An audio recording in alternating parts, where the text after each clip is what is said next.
आखिर क्यों आपकी तमाम कोशिशें करने के बावजूद भी परिणाम सही नहीं मिलता?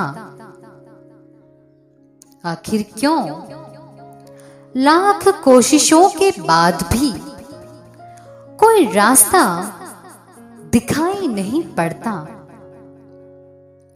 ऐसा होने की कुछ वजह भी है जिनका जिक्र करना और जिन पर अमल करना बेहद जरूरी है। आप सभी इन वजहों से बिल्कुल अनजान नहीं हैं, जानते हैं, बस उन्हें नजरअंदाज करते हैं।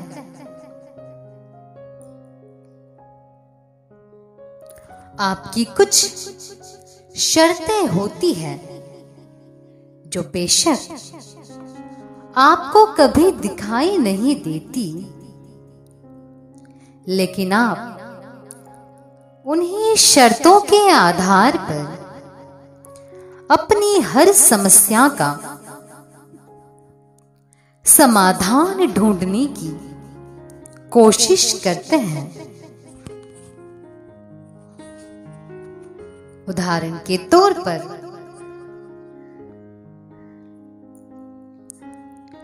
व्यक्ति खुद में कभी कोई बदलाव नहीं लाना चाहता, भीतर में कुछ डर होता है जिनका व्यक्ति जिक्र भी नहीं करना चाहता। सामने वाले की हर गलती व्यक्ति को जुबानी याद होती है, लेकिन स्वयं की अपनी गलतियां कभी देखना ही नहीं चाहता। अपने अहंकार को मनुष्य कभी किनारे नहीं करना चाहता। कुल मिलाकर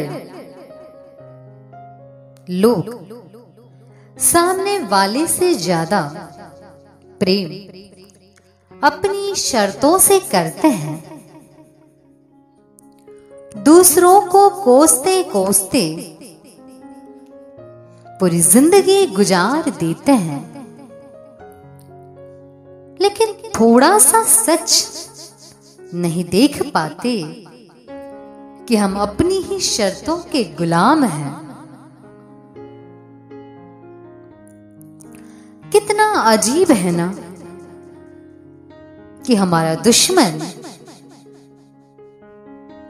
हमारे अंदर ही छुपा होता है। हमारी बुराइयां ही हमारी सबसे बड़ी दुश्मन है। लेकिन इंसान है कि दूसरे को अपना दुश्मन ठहराने में व्यस्त रहता है। मनुष्य को अपनी पूरी जिंदगी अपनी इन कमियों से हारते हुए, इन्हें छुपाते हुए गुजारना मंजूर है, लेकिन इन कमियों को हराकर किसी अपने का हाथ थामने का साहस हर कोई दिखा नहीं पाता है। अपनी स्वयं की कमजोरियों को जानने का प्रयास कीजिए और जानने के बाद उन्हें दूर करने का पुरुषार्थ कीजिए।